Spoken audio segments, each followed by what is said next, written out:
Portugal की colony से लेकर माफियाज के खूनी साम्राज्य तक पावर का लालच और रिश्तों की उलझन सब कुछ राख कर देने वाली एक तबाह कर देने वाली जर्नी की कहानी है ये।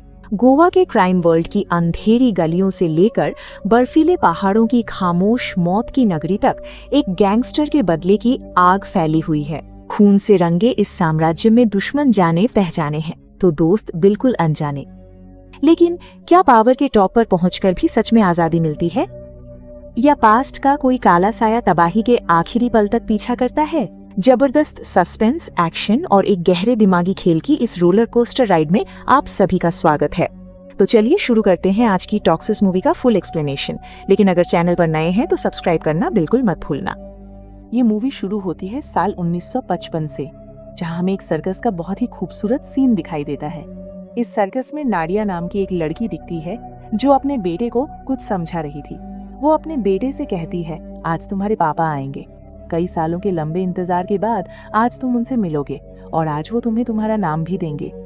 नाडिया इसी सर्कस में काम करती थी, लेकिन काफी दिनों से उसकी हालत बहुत ही ज्यादा खराब चल रही थी और वो मेंटली पूरी तरह से टूट चुकी थी। इस वजह से वो बहुत ज्यादा शराब पीने लगी थी। उसी नशे की हालत में वो अपने बेटे से ये सब बातें कह रही थी। उसने ये भी कहा कि तुम्हारे पापा सर्कस के बाहर तुमसे मिलने आएंगे। इसके बाद वो खुद सर्कस के अंदर परफॉर्म करने के लिए चली गई। इधर सर्कस के बाहर नाडिया का बेटा अपने पापा का इंतजार कर रहा था, लेकिन तभी अचानक सर्कस के अंदर एक बहुत ही भयानक धमाका हो गया। पूरा सर्कस पूरी तरह से तबाह हो गया और उस धमाके में नाडिया की भी मौत हो गई। इसके कुछ देर बाद वहां राया की एंट्री हुई। नाडिया का बेटा असल में राया का ही इंतजार कर रहा था। राया अपने बच्चे को साथ लेकर वहां से चली गई, लेकिन रास्ते में उस छोटे लड़के के मन में कई सारे सवाल थे। दूसरी तरफ नाडिया की मौत की खबर सुनकर राया दुख से पूरी तरह टूट गई थी।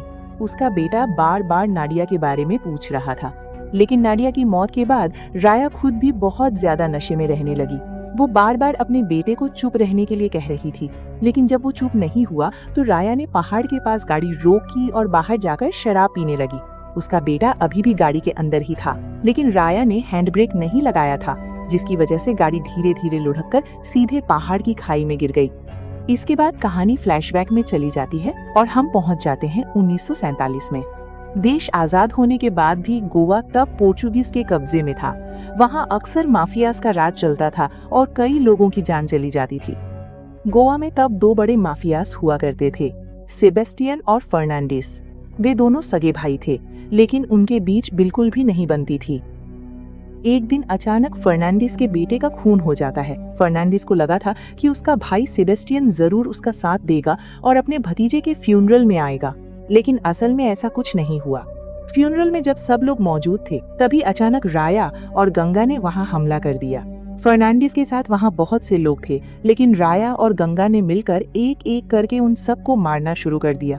कई लोगों को मारने के बाद आखिर में राया और गंगा फर्नांडिस के आदमियों के हाथों पकड़े जाते हैं। यही हमें पता चलता है कि राया और गंगा असल में भाई बहन हैं और फर्नांडिस के बेटे को राया और गंगा ने ही मारा था। इससे फर्नांडिस और भी ज्यादा भड़क जाता है। वो किसी भी कीमत पर इन दोनों भाई बहनों को मारना चाहता है। तभी वहां सेबेस्टियन की एंट्री होती है। फर्नांडिस को पूरा यकीन था कि उसका भाई सेबेस्टियन उसका साथ देगा, लेकिन सेबेस्टियन ने ऐसा नहीं किया। उसने राया का साथ दिया। सेबेस्टियन कहता है, भाई का रिश्ता अपनी जगह है, लेकिन मैं किसी के बदले के बीच में दखल नहीं देता। इसके बाद सेबेस्टियन राया के साथ खड़ा हो जाता है और राया अपनी बहन गंगा के हाथों फर्नांडिस को मरवा देती है। हमें बाद में पता चलता है कि फर्नांडिस के लोगों ने गंगा के साथ बहुत बुरा सुलूक किया था, इसीलिए राया और गंगा मिलकर फर्नांडिस के पूरे गैंग को खत्म कर रहे थे। इसके बाद सेबेस्टियन चाहता है कि राया और गंगा उसके साथ काम करें। राया और गंगा भी इस बात पर राजी हो जाते हैं, क्योंकि वो इस काम में बहुत एक्सपर्ट थे। वो सेबेस्टियन के साथ मिलकर काम शुरू करते हैं और धीरे धीरे सेबेस्टियन पूरे गोवा का सबसे ताकतवर इंसान बन जाता है। इसके बाद हमें सेबेस्टियन की गर्लफ्रेंड या मिस्ट्रेस एलिजाबेथ के बारे में पता चलता है। एलिजाबेथ के भाई का नाम टोनी है। वो दोनों पिछले कई सालों से सेबेस्टियन के लिए काम कर रहे थे और उन्होंने कभी उसे धोखा नहीं दिया। इसी वजह से सेबेस्टियन उन पर बहुत ज्यादा भरोसा किया करता था। लेकिन राया और गंगा के आने के बाद वहाँ के हालात बदल गए। सेबेस्टियन उन पर भी अब बहुत ज्यादा भरोसा करने लगा था। राया किसी की बात नहीं सुनती थी। उसके बात करने का अंदाज भी बिल्कुल अलग था। उसकी भाषा हिंसा की भाषा थी। वो जिस तरह से काम करता था, उससे वो आसानी से कोई भी काम करवा लेता था। इसके बाद कहानी में आती है सेबेस्टियन की बेटी रेबेका। रेबेका एक ऐसी लड़की थी जो किसी से भी ठीक से बात नहीं करती थी और हमेशा ही सब पर गुस्सा रहती थी। एक दिन राया रेबेका का ये बर्ताव देख लेता है। कहीं न कहीं राया को पहली नजर में ही रेबेका अच्छी लगने लगती है। कुछ ही दिनों के अंदर वो एक दूसरे के काफी करीब आने लगते हैं। रेबेका भी धीरे धीरे राया को पसंद करने लगती है। वो साथ में काफी ज्यादा वक्त बिताने लगते हैं और उनके रिश्ते के बारे में सबको पता चल जाता है। इधर टोनी और एलिजाबेथ मिलकर एक प्लान बनाते हैं। वो सेबेस्टियन को जान से मारकर उसकी जगह लेना चाहते हैं, लेकिन ये काम इतना आसान नहीं था क्योंकि सेबेस्टियन बहुत ज्यादा ताकतवर था और उसके साथ बहुत सारे लोग भी थे। इसलिए वो एक पूरा प्लान तैयार करते हैं। वो तय करते हैं कि एक सर्कस के अंदर ही सेबेस्टियन को मार देंगे। वो अपने बहुत से लोगों को सर्कस में भेज देते हैं जिन्होंने जोकर के कपड़े पहने हुए थे। उस सर्कस में राया भी मौजूद था। वहां उसकी नजर नादिया पर पड़ती है। नादिया ही रॉयल सर्कस का मेन अट्रैक्शन थी। वो बहुत ही खूबसूरत थी और नादिया के बिना जैसे सर्कस चल ही नहीं सकता था। नादिया का शो खत्म होने के बाद जब वो घर लौट रही थी, राया उसका पीछा करता है, लेकिन कुछ दूर आगे जाने के बाद राया बहुत से लोगों को वहां मरा हुआ पड़ा देखती है। तब उसे शक होता है कि पक्का कोई बड़ी गड़बड़ हुई है। वो तुरंत वापस आती है और सर्कस के अंदर मौजूद जोकर्स को एक एक करके मारना शुरू कर देती है। राया समझ जाती है कि ये लोग असल में सेबेस्टियन को ही मारने के लिए यहाँ आए हैं। उनमें से एक सेबेस्टियन को गोली भी मार देता है, पर गोली उसके हाथ में लगती है, इसलिए वो मरा नहीं। राया अकेले ही वहां मौजूद लगभग सभी जोकर्स को बेरहमी से मार डालती है। इसके बाद राया जानना चाहती है कि इन जोकर्स को अंदर किसने भेजा था। उसे सबसे ज्यादा शक नादिया पर होता है। राया नादिया से बात करती है, लेकिन वो उसके साथ बहुत बुरा बर्ताव कर रही थी। उसकी बातें सुनकर नादिया अपमानित महसूस करती है और राया के मुंह पर थूक देती है। फिर भी राया ने तब उसे कुछ नहीं किया। वो बस इतना कहती है कि बहुत जल्द उसे सब पता चल जाएगा और वो नादिया को भी सजा देगी। लेकिन टोनी और एलिजाबेथ बहुत जल्दबाजी में थे। वो किसी भी तरह किसी को इस घटना के लिए जिम्मेदार ठहराना चाहते थे। उन्हें नादिया ही सबसे आसान टारगेट लगती है और जब वो नादिया को जान से मारने ही वाले होते हैं, तभी राया वहां आकर उसे बचा लेती है। राया को पता चल जाता है कि टोनी और एलिजाबेथ का असली प्लान क्या था, क्योंकि जिस आदमी की मदद से उन्होंने जोकरों को सर्कस के अंदर घुसाया था वो पकड़ा गया था और उसने राया को सब कुछ बता दिया था। इसके बाद गंगा एलिजाबेथ से कहती है कि अगर तुम अपनी बेगुनाही साबित करना चाहती हो तो तुम्हें अपने सगे भाई टोनी को ही मारना होगा। क्या एलिजाबेथ के लिए ये काम बहुत मुश्किल था, पर कोई और रास्ता न होने की वजह से उसे अपने भाई टोनी को मारना ही पड़ा। अपने भाई को मारते वक्त एलिजाबेथ को बहुत ज्यादा दुख हुआ, लेकिन वो बदले की उस आग को कभी नहीं भूल पाएगी। उसने तय किया कि वो किसी भी कीमत पर राया और गंगा से बदला लेकर रहेगी। टोनी की मौत के बाद एलिजाबेथ और भी खतरनाक हो गई, जिससे नाडिया की जान भी खतरे में पड़ गई। गंगा नाडिया के पास जाकर उसे कहती है कि तुम्हें ये जगह छोड़कर जाना होगा। अगर तुम यहाँ रही तो तुम्हें मार दिया जाएगा। गंगा नाडिया को बहुत सारे पैसे देती है और नाडिया वहां से हमेशा के लिए चले जाने का फैसला कर लेती है। नाडिया जिस ट्रेन में बैठकर जा रही थी, ठीक तभी राया वहां पहुंच जाता है और उसे वापस ले आता है। राया उससे कहता है कि तुम पहले जो काम करती थी अब से वही करोगी। इसके बाद नाडिया फिर से सर्कस में काम शुरू कर देती है। राया हर दिन नाडिया का शो देखने जाने लगती है। क्योंकि राया ने उसकी जान बचाई थी, इसलिए नाडिया भी उससे बात करना चाहती है। वो राया से माफी मांगना चाहती है क्योंकि पहले उसने राया के बारे में बहुत बुरा भला कहा था। एक दिन नाडिया राया से बात करना शुरू करती है। धीरे धीरे उनकी नजदीकियां बढ़ने लगती हैं। एक दिन नाडिया गंगा के बारे में राया को कुछ बताती है। तब राया उसे अपने बचपन की कहानी सुनाती है। राया बताती है कि उसकी माँ ने उसके पिता का खून किया था। उसके बाद वो पूरी तरह अनाथ हो गए क्योंकि उनकी माँ ने कभी उनकी जिम्मेदारी नहीं ली। राया कहती है कि इस दुनिया में उसके लिए सबसे जरूरी इंसान उसकी बहन गंगा थी। गंगा ही हमेशा उसके साथ खड़ी रही। उनके बचपन के दिनों में उन्हें ठीक से खाना भी नहीं मिलता था। तब वो एक आदमी के लिए काम करते थे। उनका काम था कब्रों से मुर्दों के शरीर से सोने के गहने उतारकर चुपचाप ले आना। कोई भी ये काम नहीं करना चाहता था, इसलिए राया ही ये काम करती थी क्योंकि वो अपनी बहन से सबसे ज्यादा प्यार करती थी और गंगा के लिए कुछ भी कर सकती थी। गंगा ने राया के लिए जो कुर्बानियां दी हैं, राया उन्हें कभी नहीं भूल सकती। एक दिन एक सेक्स वर्कर उनकी मदद करती है और उन्हें खाना खिलाती है, पर बाद में राया को पता चला कि वो औरत गंगा को भी जबरदस्ती उसी काम में धकेलना चाहती है। कुछ लोग गंगा के साथ जबरदस्ती कर रहे थे, जिसे देख राया को बहुत गुस्सा आ गया। वो उस औरत को मार देती है और उस आदमी को भी जान से मार देती है जो गंगा के साथ जबरदस्ती कर रहा था। कहानी फिर प्रेजेंट टाइम में लौट आती है। राया नाडिया को अपने पास्ट की ये सब बातें बता रही थी। तब तक राया और नाडिया का रिश्ता बहुत गहरा हो चुका था। वो दोनों एक दूसरे के बहुत करीब आ जाते हैं। नाडिया के साथ रहकर राया रेबिका को लगभग पूरी तरह भूल गई। ऐसा लग रहा था जैसे रेबिका उसके लिए सिर्फ एक जरूरत थी, लेकिन नाडिया के लिए राया का प्यार सच्चा हो जाता है और नाडिया को भी राया से सच्चा प्यार हो जाता है।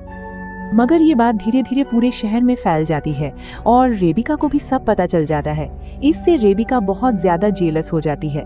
सब कुछ जानने के बाद भी वो राया से ठीक से बात नहीं कर पा रही थी, लेकिन हालात दिन ब दिन और भी खराब होते जा रहे थे। राया उसे बिल्कुल टाइम नहीं दे रही थी और हमेशा नाडिया के साथ रहती थी। एक दिन रेबिका ने नशे की हालत में राया पर बहुत जोर से चिल्लाया।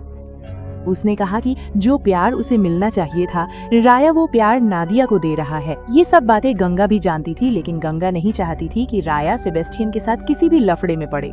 इसलिए गंगा राया को समझाती है कि तुम इस तरह रेबिका का दिल नहीं तोड़ सकते, क्योंकि अगर तुम रेबिका के साथ नहीं रहे तो हमें सेबेस्टियन की पावर और उसकी इनहेरिटेंस कभी भी नहीं मिल पाएगी।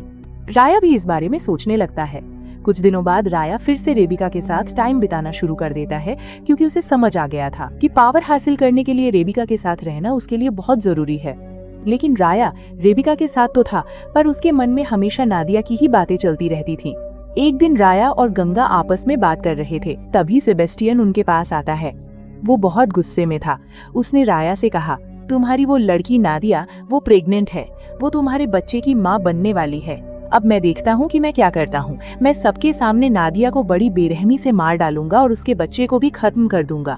ये सब सुनकर राया के मन में बहुत गुस्सा भर जाता है, लेकिन तब वो कुछ नहीं कर पाती। उधर उसी दिन रेबिका और राया की शादी भी होने वाली थी। उसी दिन राया को नादिया के प्रेग्नेंट होने की खबर मिलती है। राया बहुत ज्यादा शराब पीकर पूरी तरह धुत हो जाती है। तभी गंगा वहाँ आती है। वो कहती है, आज तुम्हारी शादी है, तुम्हें ऐसे शराब नहीं पीनी चाहिए। पर राया की हालत देखकर गंगा समझ जाती है कि राया नादिया से सच में प्यार करती है। नादिया और उसके बच्चे की बात सुनकर राया और भी टूट जाती है, क्योंकि सेबेस्टियन नादिया और उसके होने वाले बच्चे को मारना चाहता है। तब गंगा राया से कहती है, मैं तुम्हारे साथ हूँ, हम दिखा देंगे कि ये पावर कैसे चलाई जाती है। इसके बाद दोनों भाई बहन पार्टी में जाते हैं। वहां पहुंचते ही राया सबसे पहले सेबेस्टियन को मार देती है। वो सेबेस्टियन को बहुत बेरहमी से मारती है। इसके बाद राया और गंगा सेबेस्टियन के सभी लोगों को मारना शुरू कर देते हैं। उन्होंने लगभग सबको मार दिया था। तभी राया के सामने रेबिका आकर खड़ी हो जाती है। रेबिका के हाथ में गन थी और उसने पूरा नजारा अपनी आंखों से देखा था। उसे ये भी पता चल जाता है कि उसके पिता सेबेस्टियन को राया ने ही मारा है। रेबिका तब राया को 4 गोलियां मारती है। राया बुरी तरह घायल हो जाती है, लेकिन आखिर में गंगा रेबिका के माथे पर गोली मारकर उसे खत्म कर देती है। इसके बाद गंगा का बस एक ही गोल था, राया को बचाना। वो राया को हॉस्पिटल ले जाना चाहती है। रास्ते में गंगा राया से बस एक ही बात कहती है, मैं तुम्हारे लिए 100 बार मर चुकी हूँ, तो अब तुम्हें कम से कम एक बार मेरे लिए जीना ही होगा। जब वो राया को ले जा रहे थे, तभी सेबेस्टियन के कई आदमी उनका पीछा करने लगते हैं। उनकी तादाद बहुत ज्यादा थी। गंगा समझ जाती है कि वो इतने लोगों से लड़ नहीं पाएंगे, लेकिन उसे अपने भाई को बचाना ही था, वो लड़ पाएंगे। इसलिए गंगा एक जगह गाड़ी रोककर उनका सामना करने का फैसला करती है। वो अपने एक साथी से कहती है, राया को यहाँ से सेफली ले जाओ। इसके बाद कुछ समय बाद राया पूरी तरह से स्वस्थ हो जाता है। तब उसे पता चलता है कि उसकी बहन गंगा अब इस दुनिया में नहीं रही। ये खबर सुनकर राया पूरी तरह टूट जाता है, क्योंकि दुनिया में अगर उसने किसी से सबसे ज्यादा प्यार किया था तो वो उसकी बहन गंगा थी। गंगा के अलावा उसका और कोई नहीं था। इसके बाद हमें दिखाया जाता है कि असल में गंगा को किस तरह से मारा गया था। गंगा उस वक्त एलिजाबेथ के हाथों में कैद थी। एलिजाबेथ बहुत पहले से ही राया और गंगा को जान से मारना चाहती थी। अब उसे एक सुनहरा मौका मिल गया था। मगर एलिजाबेथ ने गंगा को सीधे नहीं मारा। वो गंगा को ठीक उसी तरह मारना चाहती थी जिस तरह से गंगा ने टोनी को मरवाया था। गंगा को जंजीरों से बांधकर रखा गया था। कुछ देर बाद एलिजाबेथ वहां नाडिया को लाती है। नाडिया तब राया के बच्चे की माँ बनने वाली थी। सबको पता था ये बच्चा राया का है। तब गंगा नाडिया से कहती है, तुमने मुझसे बहुत पहले पूछा था कि क्या राया तुमसे प्यार करता है। आज मैं तुम्हें बता रही हूँ, राया तुमसे सच में प्यार करता है। इसके बाद एलिजाबेथ चाहती है कि नाडिया अपने हाथों से गंगा को मारे, ताकि फ्यूचर में राया जब भी नाडिया को देखे तो उसे याद आए कि इसी लड़की ने मेरी बहन को मारा है। कोई और रास्ता न होने पर नाडिया को गंगा को मारने के लिए मजबूर किया जाता है। यही फ्लैशबैक खत्म होता है। जब राया को पूरी सच्चाई पता चलती है तो उसका दिल पूरी तरह टूट जाता है। वो बहुत ज्यादा गुस्से में आ जाता है और किसी भी कीमत पर अपनी बहन का बदला लेने का फैसला करता है। वो एलिजाबेथ के आदमियों के सामने जाकर उन्हें एक एक करके बहुत ही बेरहमी से मारने लगता है। गंगा की मौत के बाद राया पूरी तरह टूट गया था। इसके बाद वो गोवा छोड़कर सीधा मकाओ चला गया। मकाओ आकर उसने जो तबाही मचाई उसे देखकर सब हैरान रह गए।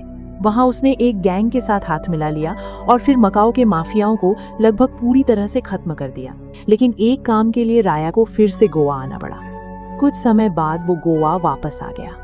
राया के वापस आने की खबर नाडिया को भी मिल गई और यहीं हम फिर से मूवी की शुरुआत में पहुंचते हैं, जहां नाडिया ने अपने बेटे से कहा था, आज तुम्हारे पापा आ रहे हैं, आज तुम्हारी उनसे मुलाकात होगी और आज वो तुम्हें तुम्हारा नाम भी देंगे। तुम्हें सर्कस के बाहर खड़े होकर उनका इंतजार करना होगा। नाडिया उस वक्त पूरी तरह से टूट चुकी थी और बहुत ज्यादा नशे की हालत में थी। इसके बाद सर्कस में एक भयानक धमाका हुआ। सर्कस पूरी तरह तबाह हो गया और नाडिया की मौत हो गई। राया का बेटा उस समय उसके पास ही था और बार बार उससे सवाल पूछ रहा था। इसके बाद राया ने पहाड़ी के पास अपनी गाड़ी रोकी। गाड़ी में हैंड ब्रेक नहीं लगा था। अचानक गाड़ी चलने लगी और वो सीधे पानी में जा गिरी। कार धीरे धीरे पानी में डूबने लगती है और राया का बेटा भी पानी में डूब जाता है। तभी राया उसे बचाने के लिए पानी में कूद जाती है और उसे बाहर निकाल लाती है। लेकिन राया उसे अपने पास नहीं रखना चाहती। वो उसे चले जाने को कहती है और यहाँ तक कि उसकी तरफ बंदूक तान कर कहती है कि यहाँ से चले जाओ। इसके बाद उसका बेटा वहां से चला जाता है। राया तब मकाओ से गोवा वापस आ चुकी है और अब उसका लक्ष्य पूरे के पूरे गोवा पर राज करना है। वो अपनी पूरी गैंग के साथ गोवा में तांडव शुरू करती है और धीरे धीरे पूरे गोवा का कंट्रोल अपने हाथ में ले लेती है। इसके बाद कहानी 1967 में चली जाती है। तब तक राया ने पूरे गोवा का कंट्रोल ले लिया था, लेकिन वो हमेशा नशे की हालत में ही रहती थी। जब भी शराब मिलती वो बैठकर पीने लगती। दिन ब दिन उसकी फिजिकल और मेंटल हालत और भी ज्यादा खराब होती गई। तभी एक दिन राया की मुलाकात मेलिसा नाम की एक लड़की से होती है। मेलिसा के शरीर पर एक बॉम्ब बांधा हुआ था। मेलिसा राया से कहती है, आपने कभी मेरे पिता की जान बचाई थी, लेकिन आज उन्हीं लोगों की वजह से मुझे आपके पास भेजा गया है। मेरे शरीर पर बम लगा हुआ है और करीब 2 मिनट के अंदर ये फट जाएगा। तब राया उससे कहती है, अगर हमारे पास सिर्फ 2 मिनट का समय हो तो उस 2 मिनट में बहुत कुछ किया जा सकता है। फिर राया मेलिसा के पास जाकर बम खोलती है और उसे खिड़की से बाहर फेंक देती है। इस तरह वो मेलिसा की जान बचा लेती है। फिर मेलिसा धीरे धीरे राया के बहुत करीब आ जाती है। दरअसल मेलिसा को राया अच्छी लगने लगती है, इसलिए वो हमेशा राया के आसपास रहना चाहती है। एक दिन मेलिसा राया के पास जाकर पूछती है, क्या मैं तुम्हारे साथ रह सकती हूँ? राया कहती है, जब तक तुम मुझे बर्दाश्त कर सकती हो तब तक रह सकती हो। फिर वे साथ रहने लगते हैं। इसी तरह वक्त बीतता जाता है। एक वक्त आता है जब मेलिसा के बच्चे के जन्म का समय हो जाता है, लेकिन तभी राया एक बड़ी मुसीबत में फंस जाती है। वो जिस रास्ते से आ रही थी वहां कुछ लोग उस पर हमला कर देते हैं। वहां लोगों की संख्या बहुत ज्यादा थी, लेकिन राया अकेले ही उन सब पर भारी पड़ती है और एक एक करके सबको हरा देती है। तभी राया की नजर एक लड़के पर पड़ती है जो उससे बचकर कहीं दूर भाग रहा था। राया उसका पीछा करती है, लेकिन उस लड़के को पकड़ नहीं पाती। पर वो लड़का राया को बहुत जाना पहचाना लग रहा था। वो समझ नहीं पा रही थी कि वो लड़का आखिर है कौन। फिर पता चला कि मेलिसा को एक बेटा हुआ है। राया भी उसे देखने जाती है और उसके बेटे का नाम एडम रखती है। लेकिन उस बच्चे को देखने के बाद से ही अजीब तरह से राया के दिमाग में उस अनजान लड़के की बात घूमने लगती है। वो लड़का हमेशा राया के आसपास ही रहता था और उस पर हमला करने की कोशिश करता रहता था। राया बहुत बड़ी मुसीबत में पड़ जाती है, क्योंकि लड़के के हमले दिन ब दिन बढ़ते जाते हैं। ऐसे ही 5 साल बीत जाते हैं। आज एडम का 5वां जन्मदिन है। जन्मदिन के दिन अचानक वो लड़का फिर से राया के कमरे में घुसकर उस पर हमला करने की कोशिश करता है। राया भी उसे जान से मारने की कोशिश करती है, लेकिन वो लड़का किसी तरह वहां से भाग निकलता है। अजीब बात ये थी कि उस लड़के को और कोई नहीं देख पाता था, सिर्फ राया ही उसे देख सकती थी। राया की हालत दिन ब दिन खराब होती जा रही थी। उसे समझ नहीं आ रहा था कि वो लड़का कौन है और क्यों सिर्फ उसी के पीछे पड़ा है। बाद में पता चला कि वो लड़का नादिया और राया का बेटा है। वो लड़का जहाँ रहता था उसने वहाँ के बॉस को भी मार दिया था। अब उसका इकलौता टारगेट राया ही है। वो किसी भी कीमत पर अपने बाप को मारना चाहता है। राया को भी धीरे धीरे पता चलता है कि ये लड़का असल में उसी का बेटा है, पर उसे समझ नहीं आता कि उसका अपना बेटा उसे क्यों मारना चाहता है। एक दिन वो लड़का राया के बेटे एडम को किडनैप करके ले जाता है। राया उसका पीछा करती है। एक मोड़ पर दोनों का आमना सामना होता है और उनके बीच एक भयानक लड़ाई शुरू हो जाती है। दोनों एक दूसरे पर हमला करते रहते हैं और उनके बीच एक जबरदस्त फाइट होती है। लड़ाई के बीच ही वो आपस में बात करने लगते हैं। राया उससे पूछती है, तुम मुझे क्यों मारना चाहते हो? राया कहती है, मेरे अंदर जो नफरत तुमने मेरे लिए देखी वो असल में तुम्हारे लिए नहीं थी, वो मेरे खुद के लिए थी और नादिया की वजह से ही गंगा की मौत हुई थी। लेकिन वो लड़का राया से कहता है कि गंगा और नादिया किसी और की वजह से नहीं मरी, उनकी मौत के जिम्मेदार तुम ही हो। वो आगे ये भी कहता है कि बचपन से ही उसने अपने पिता के प्यार का इंतजार किया, लेकिन वो प्यार उसे कभी नहीं मिल पाया। उसके पिता उसे अकेला छोड़कर चले गए थे। तब राया कहती है कि मैं अब इन सब चीजों से और भाग नहीं सकती, तुम मुझे जान से मार डालो। लेकिन राया का बेटा उसे नहीं मार पाता। वो दूर जाकर खड़ा होकर रोने लगता है क्योंकि उसे सिर्फ अपने पिता का प्यार चाहिए था, लेकिन वो प्यार उसे कभी भी मिल ही नहीं पाया। इससे उसके अंदर फिर से बहुत गुस्सा भर जाता है और आखिर में राया का बेटा अपने ही पिता को मार देता है। तभी राया का दूसरा बेटा एडम वहां अचानक आता है और डैडी डैडी कहकर चिल्लाने लगता है। और यही फिल्म का सबसे बड़ा ट्विस्ट सामने आता है। हमें पता चलता है कि राया और नादिया का जो बेटा इतने दिनों से राया का पीछा कर रहा था और उसे मारने के लिए उनके बीच जो लड़ाई हो रही थी, वो सब कुछ असल में राया के मन का बनाया हुआ एक वहम था। इस लड़के को सिर्फ राया ही देख पाती थी और कोई उसे कभी नहीं देख पाया। और ये मतिभ्रम एडम के जन्म के बाद से ही शुरू हुआ था। जब एडम ने राया को डैडी कहकर बुलाना शुरू किया, तभी से राया की आंखों के सामने वो लड़का दिखाई देने लगा था। अब इसकी असली वजह भी पता चल जाती है। सर्कस तबाह होने के बाद राया जब अपने बेटे को लेकर वहां से निकल रही थी, तब पहाड़ के पास उसकी गाड़ी खाई में गिर गई। गाड़ी खाई में गिरने के बाद राया का बेटा असल में मर गया था। राया उसे बचा नहीं पाई, लेकिन राया के मन में हमेशा से यही बात बैठी थी कि उसने अपने बेटे को बचा लिया है। यही वजह है कि अपने बेटे की मौत के बाद से राया मानसिक रूप से बहुत ज्यादा सदमे में चली गई थी। उस मानसिक सदमे से कभी बाहर नहीं निकल पाई। वो हर वक्त बस अपने बेटे की ही कल्पना करती रहती थी। उसे हमेशा लगता था कि उसका बेटा उसका पीछा कर रहा है और उसे जान से मारना चाहता है। अब तक हमने जितनी भी लड़ाइयां देखी, उनमें से कोई भी हकीकत में नहीं हुई थी। वो सब कुछ बस राया की कल्पना थी। इसके बाद कहानी और आगे बढ़ती है। हमें पता चलता है कि राया एक समय मकाऊ के सबसे बड़े विलेन के लिए काम करती थी, लेकिन उस विलेन का बेटा निकोलस मर चुका है और निकोलस को राया ने ही मार डाला था। इससे विलेन ने बदला लेने के लिए अपने ढेर सारे आदमी भेज दिए। वे राया के पूरे गैंग को मार देते हैं और आखिर में सिर्फ राया ही बचती है। ये सब देखकर राया को बहुत गुस्सा आता है। वो विलेन के आदमियों को एक एक करके ढूंढती है और उन्हें बेरहमी से मारने लगती है, लेकिन दुश्मनों की तादाद बहुत ज्यादा थी। इसलिए राया बर्फीले पहाड़ों पर एक बड़ा धमाका कर देती है, जिससे एक बड़ा बर्फीला तूफान उनकी ओर बढ़ने लगा। इसमें विलेन के आदमी तो मरने ही वाले थे, साथ ही राया के भी बचने की कोई गुंजाइश नहीं थी। लेकिन मरने से पहले राया बस एक काम करना चाहती है। वो अपने बेटे को एक बार गले लगाना चाहती है। जिस बेटे को वो अपनी जिंदगी में कभी बचा नहीं पाई, उसी बेटे को वो आखिरी बार गले लगाना चाहती है। आखिरकार वो लड़का हमें राया के सामने दिखाई देता है। राया अपने बेटे को गले लगा लेती है और तभी एक बहुत बड़ा एवलांच आता है और वहां मौजूद सब लोग मारे जाते हैं। यूं मूवी की कहानी यहीं खत्म होती है। तो पूरी मूवी की कहानी आपको कैसी लगी, ये हमें कमेंट करके जरूर बताइएगा। और अगर चैनल पर पहली बार आए हैं